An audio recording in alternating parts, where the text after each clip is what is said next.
Hello students, आज हम class 12th में बायोलॉजी के तीसरे चैप्टर जिसका नाम है मानव जनन अर्थात ह्यूमन रिप्रोडक्शन में 7वां लेक्चर देख रहे हैं। हम पिछले लेक्चर में अंडाशय की संरचना का अध्ययन कर रहे थे। मादा जनन तंत्र का जो दूसरा अंग होता है जिसे हम अंडवाहिनी के नाम से जानते हैं, आज हम अंडवाहिनी के बारे में देखेंगे और उसके आगे के अंगों के बारे में भी चर्चा करेंगे। सबसे पहले हम देखेंगे अंडवाहिनी अर्थात ओविडम। मानव में मादा जनन तंत्र से लगी एक जोड़ी अंडवाहिनी अर्थात ओविडक्ट होती है। हमें पता है कि हम पिछले लेक्चर में देख चुके हैं कि जो दोनों अंडाशय अर्थात ओवरी होते थे, ओवरी के ऊपर एक पीपनुमा रचना लगी होती थी जिसे हम ओविडक्ट कहते थे। ओविडक्ट की संरचना को हम एक फिगर अर्थात चित्र के माध्यम से देखेंगे।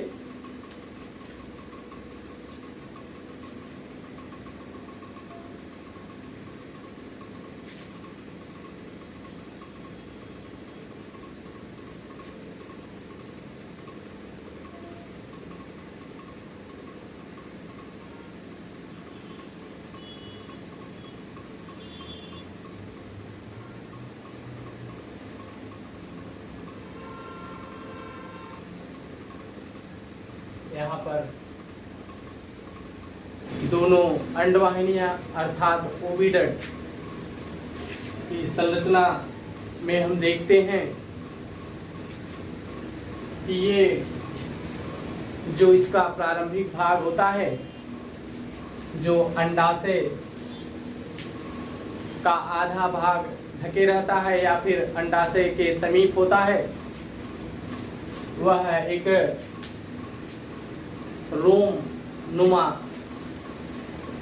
रचना के रूप में पाया जाता है। अर्थात आप कह सकते हैं एक झालर नुमा रचना के रूप में पाया जाता है,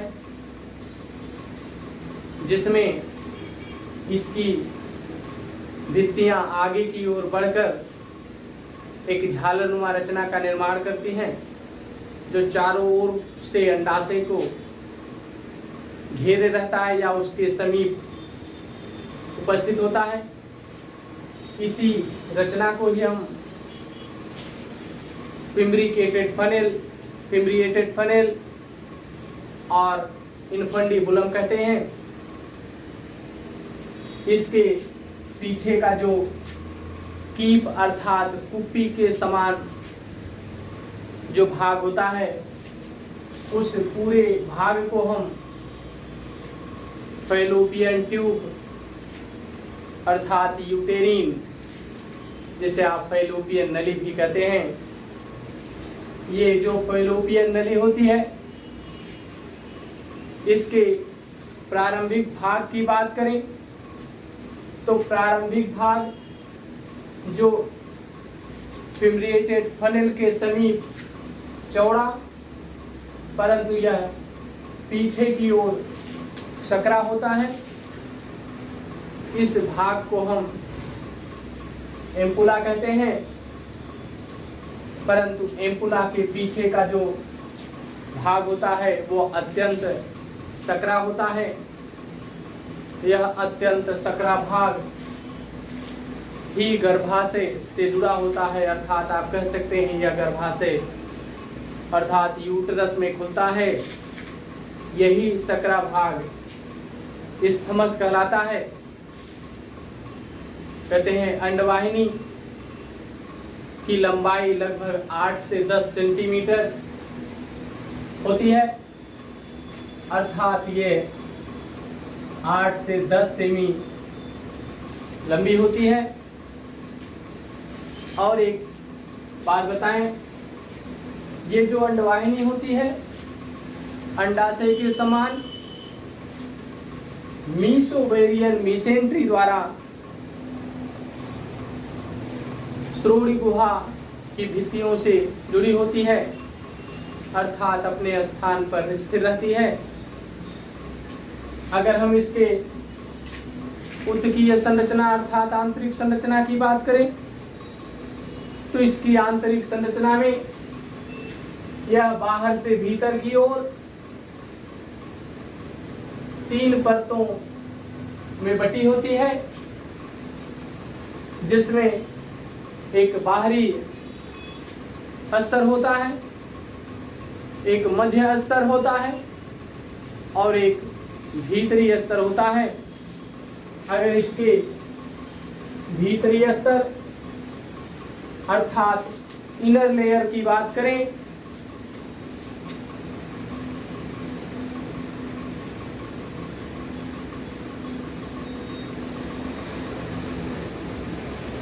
तो यह स्तंभी रोमावी एपिथेलियम, जिसे आप सिलिएटेड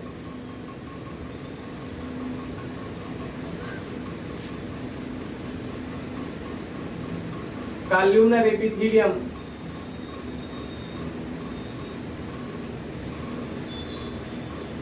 कहते हैं कि बनी होती है।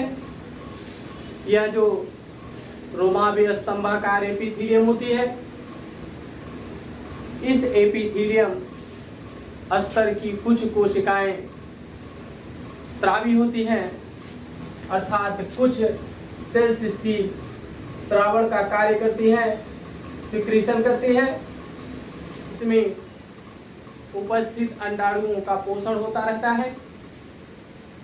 साथ ही साथ इसका जो मध्य स्तर होता है वह एक पेशी स्तर होता है, मस्कुलर लेयर होता है, यानी कि पेशियों का बना स्तर होता है। यह पेशी स्तर इस अंडवाहिनी में क्रमांकुंचन की क्रिया को प्रेरित करता है, क्योंकि निषेचन के पश्चात जो जाइगोट होता है वह जाइगोट अंडवाहिनियों से वृद्धि व विकास करता हुआ गर्भाशय तक जाता है। तो इसको पहुंचाने में ये सहायक होते हैं।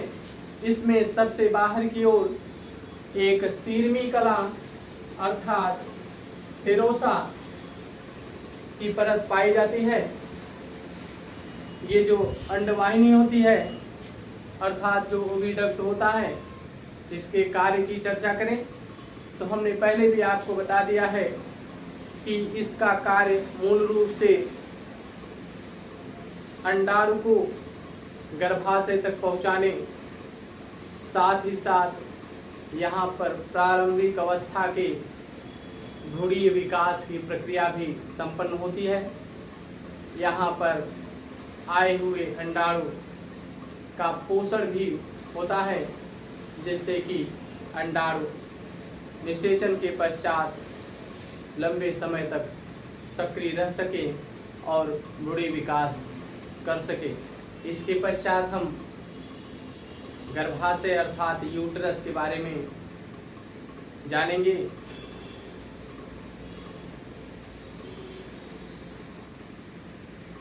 यूट्रस की बात करें तो सबसे पहले हम इसकी स्थिति को जान लेते हैं। अगर यूट्रस की स्थिति अर्थात पोजीशन के बारे में देखें तो यह श्रोणि गुहा में स्थित होता है। श्रोणि गुहा में जो गर्भाशय होता है, इस गर्भाशय के आगे अर्थात वेंट्रल सरफेस पर अधर तल पर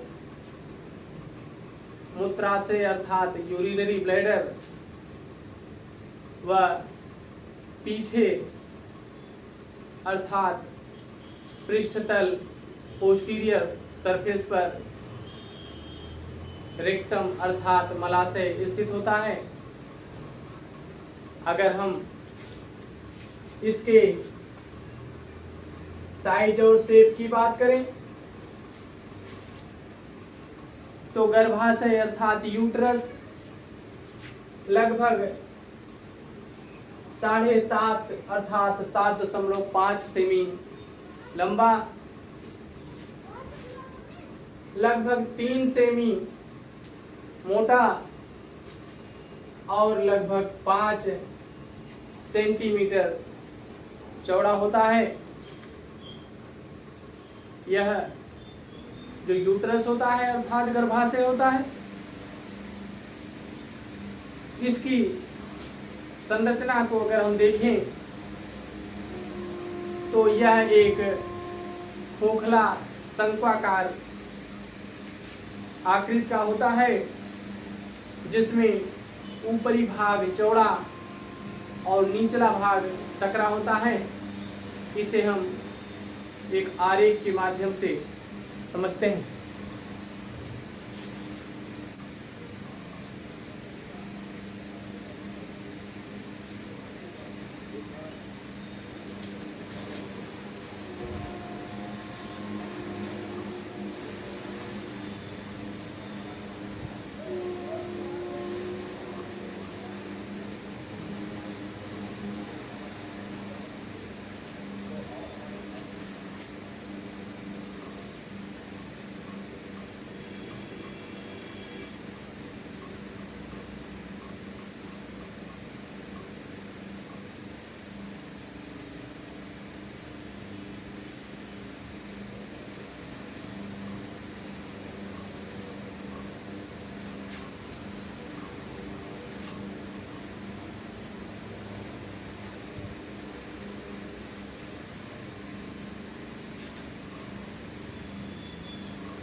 गर्भाशय की संरचना में यह मूल रूप से 3 भागों में बटा होता है। इसका जो ऊपरी गुंबदनुमा भाग होता है अर्थात फूला हुआ भाग होता है, इस फूले हुए भाग को हम फंडस कहते हैं। इसके नीचे का जो लंबा और चौड़ा भाग होता है, इस भाग को हम बॉडी ऑफ यूट्रस अर्थात गर्भाशय काय कहते हैं। गर्भाशय काय के नीचे इसका जो तीसरा सकरा भाग होता है, जो कि इस वेजाइना अर्थात योनि भाग में उभरा होता है। इसी उभरे हुए भाग को हम सर्विक्स कहते हैं। इसका जो सर्विक्स भाग होता है वह नलिकाकार होता है और जो आमाशय काय होता है यह त्रिकोणाकार या आप कह सकते हैं त्रिभुजाकार होता है। अगर इसकी उत्कीय संरचना में इसका अध्ययन करें तो हम देखते हैं कि गर्भाशय में सबसे बाहर की ओर एक मोटा पेशीय स्तर अर्थात मस्कुलर लेयर होता है, जिसे हम मायोमेट्रियम कहते हैं। और भीतर की ओर एक एंडोमेट्रियम नामक परत पाई जाती है। मायोमेट्रियम गर्भाशय में शिशु के विकास के समय यह इसको फैलने में सहायक होता है अर्थात इसके प्रसार में सहायक होता है। और जो एंडोमेट्रियम की परत होती है, यह एंडोमेट्रियम शिशु को गर्भाशय से जोड़ने, उसके पोषण तथा उसके वृद्धि विकास में सहायक होती है। साथ ही साथ यह प्लेसेंटा के निर्माण में भी भाग लेती है। अगर हम सर्विक्स के बात करें तो जो उभरा हुआ भाग वेजाइना में होता है, इस भाग में एक छिद्र होता है। इसी छिद्र को आप गर्भाशय मुख, यूट्रीन माउथ कहते हैं। इस के मुख भाग के समीप कुछ स्रावी कोशिकाएं इस एंडोमेट्रियम में स्थित होती हैं। ये कोशिकाएं ही कुछ तरल श्लेष्मी पदार्थ स्रावित करती हैं, जिसके कारण यह भाग चिकना बना रहता है। इसके पश्चात हम इस मादा जनन तंत्र के अगले अंग के बारे में देखेंगे, जिसका नाम है वेजाइना योनि।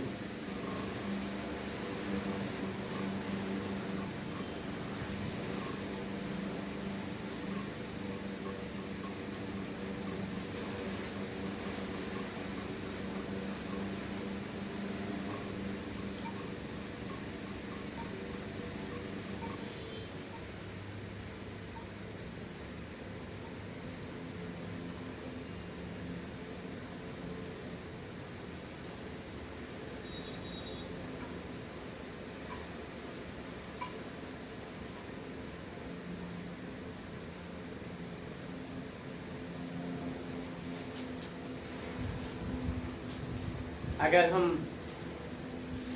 वेजाइना अर्थात योनि की बात करें तो यह लगभग 7.5 से 10 सेंटीमीटर तक लंबा नलिकाकार मांसल दरार के रूप में होता है। यह भाग मैथुन अर्थात कापुलेशन के समय पुरुष के पेनिस के प्रवेश के द्वारा ही स्पर्म को अर्थात शुक्राणुओं को गर्भाशय तक पहुंचाने में सहायक होता है। साथ ही साथ ये जो वेजाइना होती है, यह रजोस्राव जिसे आप मेंस्ट्रुअल फ्लो कहते हैं, उस कार्य में भी सहायक होता है, जिसके द्वारा जो दूषित रक्त व उसमें उपस्थित विभिन्न प्रकार के श्लेष्मी पदार्थ व अमृत कोशिकाएं होती हैं, उनको बाहर निकालने में सहायक होता है। इसके अलावा यह जो वेजाइना भाग होता है, यह प्रसव में भी सहायक होता है, अर्थात इसी मार्ग से ही गर्भाशय से शिशु बाहर की ओर आता है। अगर हम इसकी संरचना का अध्ययन करें तो हम देखते हैं जो सर्विक्स होता है, इस सर्विक्स और इस वेजाइना के मध्य में एक खांच अर्थात दरार होती है। इसी दरार को ही आप फॉर्मिक्स कहते हैं।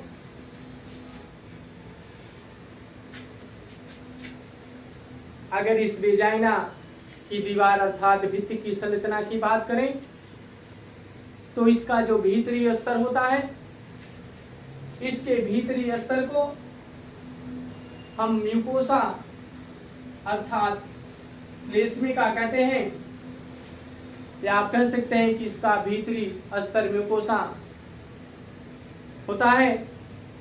ये जो म्यूकोसा अर्थात श्लेष्मिका होती है, यह कीरेटिन रहित अर्थात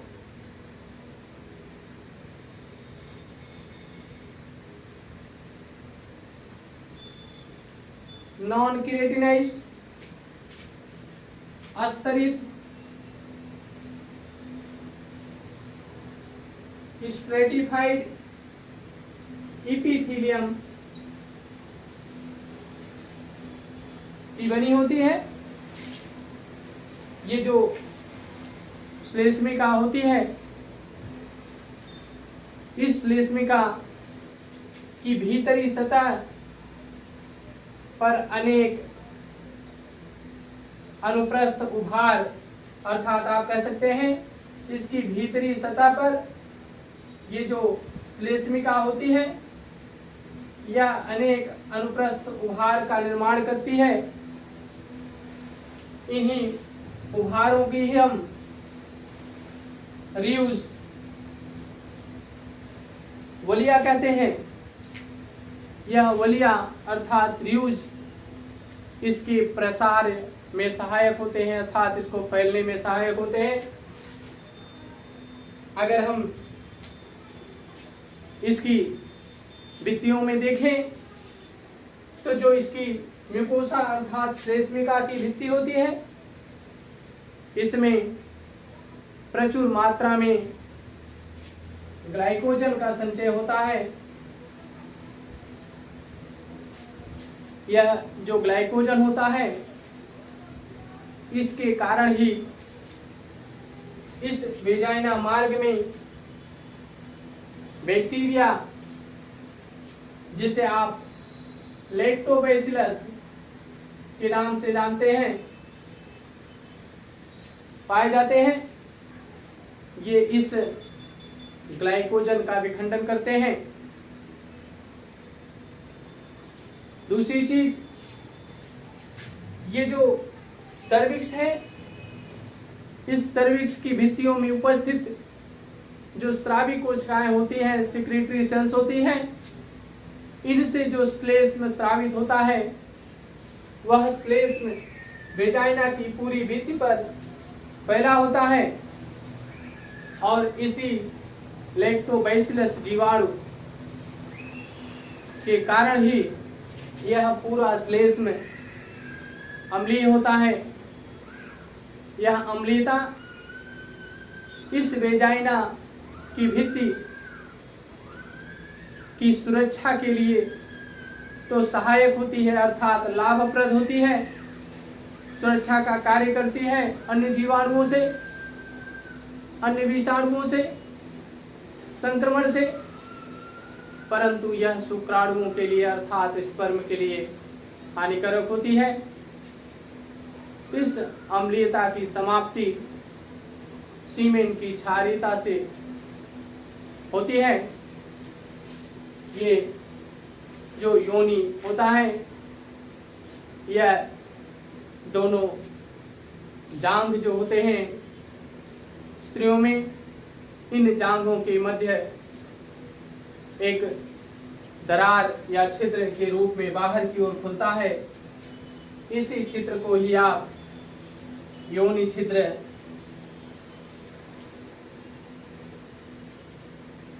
वेजाइनल पोर कहते हैं।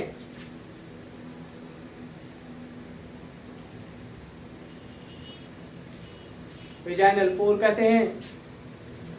इसके पश्चात हम इसमें अगला जो अंग है जिसे आप बाह्य जननांग भग अर्थात बलवा कहते हैं, भग अर्थात बलवा के बारे में हम चर्चा अगले वीडियो में करेंगे। थैंक्स।